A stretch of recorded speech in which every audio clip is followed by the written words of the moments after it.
السلامة ومرحبا بالناس الكل. ان شاء الله يا ربي تكونوا بخير وبصحة جيدة ان شاء الله. باش نشارك معكم اول وصفة للعيد. حبيت نبدا بحلو تونسي زمني بنة وكله منفعة 100% صحي من غير سكر ومن غير حصة القليان والزيوت. وباغ العيد احسن لمجة تنجموا تحضروها للصغار الفطور الصباح للسحور مع قهوة باسبارتو يقنع وينفع. وعلى فكرة ما يتكلفش بالكل. الباهي في رفيس انه كل قدير وقدر تنجموا تستغنيوا على الفكية الكل تستعملوا كان الجلجلان كهو والكلنا نعرفوا القيمة الغذائية للجلجلان. ونبداو على بركة الله. خذيت كيلو تمر اي نوعية متاع تمر جوست حبيت تشوفوا معايا لومبالاج هذايا باش تعرفوا علاش التمر اللي استعملته لونه غامق. عندي تمر هذا المكعب الصغير متاع السعودية بالحق ياسر شيخ عليه ياسر بنين ما شاء الله حلو تقول عسل. سينو تمرنا زاده ما عنا من خيروا عليه. المهم حاولوا تستعملوا تمر يكون طري باش يجيكم بعد فيس يتعلق ويبقى معكم طري ما يشيحش. وهذا سي تمر سيبان عندي حاضر نخليها على جنب ونتعدى للفيكه اللي عندي. تنعطيكم بعض المقادير بالضبط شنو استعملت من كل حاجه. حمرتها بالباهي جوست هنا تردوا بالكم اذا باش تستعملوا الفستق البيستاش ديما تحمروها على نار هاديه ما تكونش نار قويه جوست ما يسخن معكم هكاهو. دونك لهنا بالنسبه للمقادير خديت 100 غرام بيستاش وكما قلت لكم في اول الفيديو كل قدير وقدر تنجموا تستعملوا كاين الجلجلانه كهو. لهنا نقصت كميه باش نزين بها باش نرشق بها من بعد الفيس. هنايا كيف باش تزينوا بالبيستاش ديما في اي حاجه ديما تحاولوا تنحيوا كالبارتي اللوطانيه نتاع البيستاش باش يجيكم معناتها مرطوب من بعد في الزينه. كيف زيد خديت 100 غرام نوازيت من غير قشره حمرتها بالباهي ونقصت منها كميه باش نزين بها. قسمت الكعبه كيما تشوفوا معايا على 2.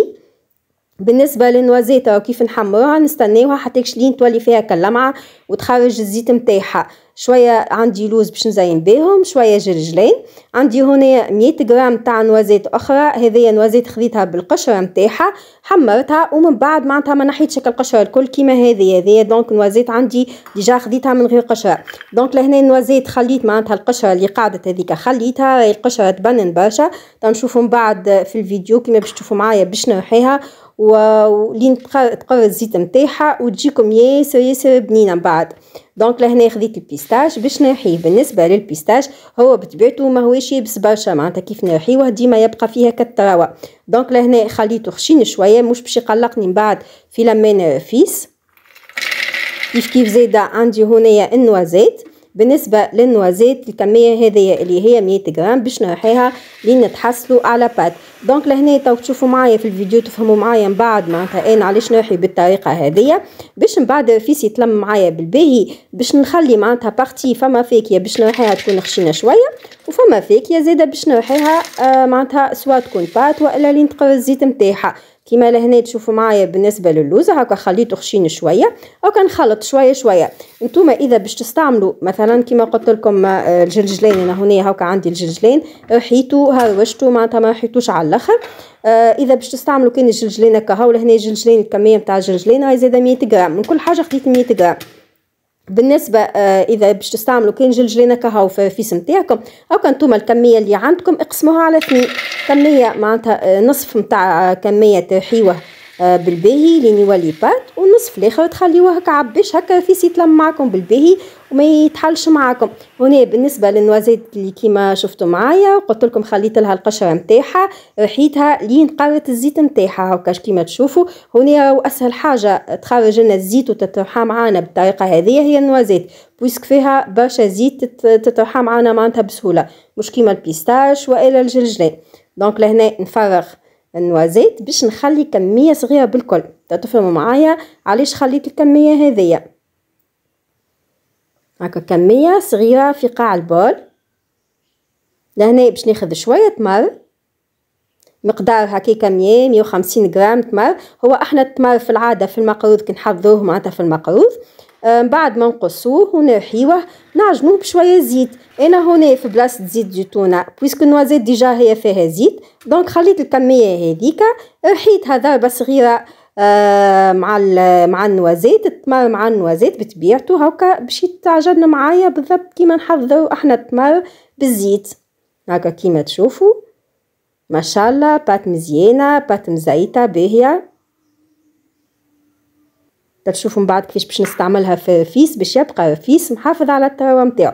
دونك عندي هنا كل شيء سي بون حاضر كملت التحضيرات نتاعي وننتقلوا مع بعضنا نشوفوا كيفاش باش نحمروا السميد. خذيت هنا كيلو سميد متوسط هكا قربت لكم. ما نستعملوش السميد الرطب وما نستعملوش زيد السميد الخشين، السميد متوسط على نار متوسطه، ماهيش نار زاده ياسر معناتها كيما نقولوا هاديه برشا، نار متوسطه. نصب السميد هنا الكيلو باش نقسمه على 2، وانتم والمقله معناتها انتم وكبر المقله، من المستحسن زاده تستعملوا مقله تكون خشينه شويه. ديما نحركوا معناتها بصفه متواصله باش ما يتحرقش معانا السميد. بطبيعه الحال انا سرعت شويه في الفيديو، يبدا شويه هو معناتها باش يتبدل اللون نتاعو، سيرتو ملوب الكل. المقله ما تكونش سخونه برشا هكا، ديما نحركوا معناتها باش يكون الكل كيف كيف يتحمر لنا الكل كيف كيف، ما يكونش معناتها بارتي غامقه وبارتي فاتحه هكا. لهنا باش تشوفوا الفرق. سي بون انا عندي السميد سي بون هكا، هذا هو بالضبط اللون اللي حاجتي بيه، ما يكونش فاتح زيدا مش غامق معناتها محروق. ديريكت وهو سخون باش نصبوا على التمر كيما شفتوا معايا زيدا ملوب الكل في الفيديو. التمر اللي عندي راهو سي بون معناتها طري، دونك لهنا باش نصبوا عليه جوست باش نعمل تحريكه خفيفه باش هكا زيد يطرى معايا اكثر. بالنسبه للتمر انا جوست نحيد له القلوب نتاعو هكا. هاو انتوما اذا التمر اللي عندكم يكون ايبس شويه تنجموا معناتها تقصوه باش من بعد يتحل معاكم اسهل. نكمل الكميه اللي عندي، النصف الثاني متاع الكميه متاع السميد، ومن بعد كيف كيف زاده ديريكت وهو سخون. مهم برشا ما نخليوش السميد يبرد معانا، ديريكت وهو سخون باش نصبوا على التمر. من الاول بالكل بطبيعه الحال سخون، هو احنا البيت نتاعنا ان باش نعجنوه بالبهي مع السميد، دونك لهنا هو مازال سخون، دونك باش نحرك بالمغرفه. بطبيعته زاده الطقس بارد، مش كيما معناتها نخدموا في السخانه كيما كيما توا معناتها طقس بارد، دونك لهنا في ساعه ما برد معايا هكا نعجنوا باليد نعجنوا بالباهي. دونك بعد ما كملت خلطت بالباهي التمر سي بون صايب التعليقه نتاعو تحل هنا مع السخانه نتاع السميد كيما تشوفوا بريسك لهنا فيس معناتها ملموم. نكمل نضيف له بقيه المكونات باش يكون حاضر في حقه. دونك كل شيء عندي حاضر، كل شيء حضرته معاكم. باش نكمل نضيف معاهم 50 مليلتر زيت زيتونه و150 مليلتر عسل حر. حبيت بصراحه نحافظ على القيمه الغذائيه نتاع التمر مع نتاع الفاكهه معناتها باش هكا نتحصلوا على فيس بالحق كيما نقولوا فيها بالفم والملاء، فيس بنين والكل منفعه. بالنسبه للزيت انا استعملت 50 مليلتر زيت زيتونه اكاهو، خاطر ديجا انا عندي 100 غرام نوازيت كيما شفتوني رحيتها لنقرت الزيت نتاعها. سينو اذا مش باش تستعملوا نوازيت وترحيوها بالطريقه اللي شفتوها معايا تستعملوا 100 مليلتر زيت زيتونه. معهم عندي 150 غرام لهنا عسل. بالنسبه للعسل استعملت كيما قلت لكم عسل حر، تنجموا تعوضوه كيف كيف زاده بالشحور اللي مش متوفر عنده العسل. باهي اللي باش يستعمل الشحور انا ديجا سبق وشاركت معاكم الغوسيت هكا، خليت لكم الرابط في صندوق الوصف تدخلوا له تلقاو الغوسيت بالتفصيل، ديجا تستحقوا له في برشا وصفات. دونك مي كوميم نعطيكم معناتها الطريقه. ناخذ 500 مليلتر ماء عليهم 170 غرام سكر، عصير نص كعبه قارص، تخليوه لين يغلي. بعد ما يبدا يغلي بالضبط 5 دقائق وتطفيو عليه وهكا يكون الشحور معاكم حاضر. نرجعوا للغوسيت نتاعنا نخلطوا بالباهي لين المكونات الكل تتجانس مع بعضها، وإن فوا يتلم معايا كيف نكعبر بالطريقه هذه. دونك في صار سي بون حاضر ونبدا في التشكيل نتاعو. هنا نرجع معكم مهم برشا قبل ما نواصل معكم الفيديو. بالنسبه للشحور ولا للعسل اجمالا انا استعملت 150 مليلتر، اما ننصحكم ديما ما تحطوش الكميه الكل معناتها فرد ضربه، هكا حطوا نصف الكميه وطبعوا باش هكا ما يجيكمش معناتها رفيس طري اكثر من اللازم والا يابس. لهنا كيما شفتوا معايا خذيت التمر هذايا اللي حضرته وعجنته بشويه نوازيت قاره الزيت نتاعها. لهنا باش نحضر به كعابر، في وسطهم حطيت شطر كعبه نص كعبه نتاع نوازيت. دونك لهنا بالنسبه للكميه نتاع التمر ناخذ كميه تحضر لي كعبوره اكبر شويه من كعبه النوازيت، نحط فيها النوازيت بالطريقه هذيا.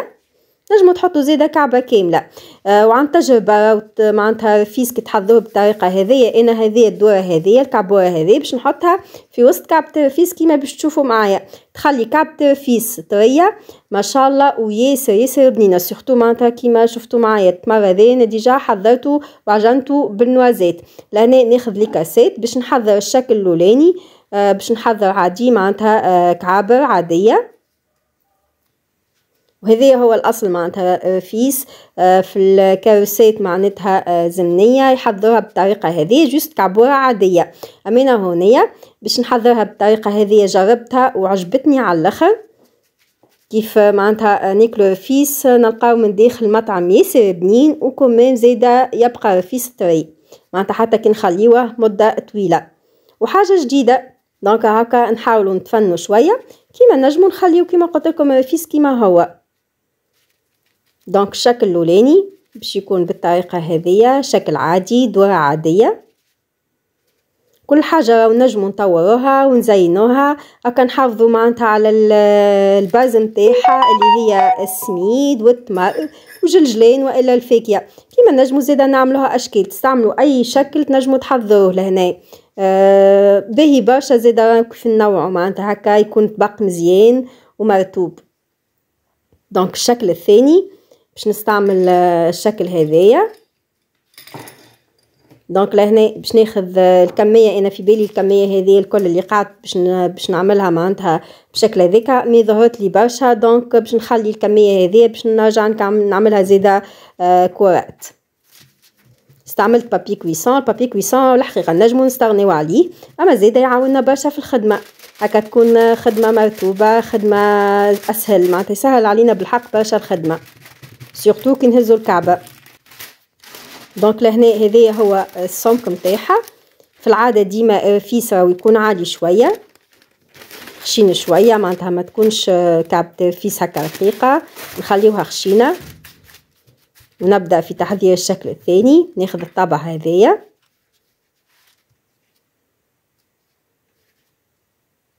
هكا نضغط عليه بسهوله. هنا ماهيش مهم برشا راهو القلب هذا انا عندي معاه الاكسسوار هذيك باش نجمو نخرجوا بسهوله الشكل اللي عندنا. اما تنشوفوا وما نجمو نستغنيو عليه جمله واحده معناتها ما هوش ضروري بالكل. هكا لهنا باش نعاود معاكم جوست لهنا بالكوبوار هذايا كهو ما نستحقش الاكسسوار نتاعو هكا بيدي يخرج معنا فيس ما شاء الله مزيان مرتوب. وبعد ما تكملوا تشكيل الكمية الكل اللي عندكم تنجموا تخليوها كيما هي كيما تنجموا تتفنوا وتزينوها بالطريقة اللي تراوها مناسبة. وأحسن حاجة نلصقوا بها الفاكهة كيف نجيو باش نزينوا كيلكو سوا معناتها الكعاب متاع العيد اللي نحضروهم بالفاكهة وإلا رفيس. أحسن حاجة هي نستعملوا السيرو دو جليكوز نلصقوا به. ناخذوا نفس الكمية متاع جليكوز أنا خديت مغرفة كبيرة متاع جليكوز عليهم مغرفة كبيرة متاع ماء حطيتهم على النار دوبا ما يذوب لنا الجليكوز هكا يكون حاضر باش نلصقوا به. لهنا هكا كيما تشوفوا جوست مسحة خفيفة بالكل الفاكهة باش هكا تعطيها كلمعة المزيانة وميم طون زاده تلصق وتخلي الفاكهة محافظة على القرميشة نتاعها. وهذه بعض الافكار الزينة ان شاء الله يا ربي تكون عجبتكم. نستنيكم تجربوها اهم حاجة تجربوا الغوسيت وتخليوا لي رايكم بصراحة في كومنتير نتفاعل معكم كيما العادة. واذا عندكم اي غوسيت تحبوا تشوفوها معايا خليوا لي كومنتير ونخليكم في امان الله. كنكتب ان شاء الله نرجع لكم مع وصفة ودبارة جديدة. واذا عجبكم الفيديو نستنى دعمكم ببرشا جميل هذه اكيد ما يزيد كان يشجعني.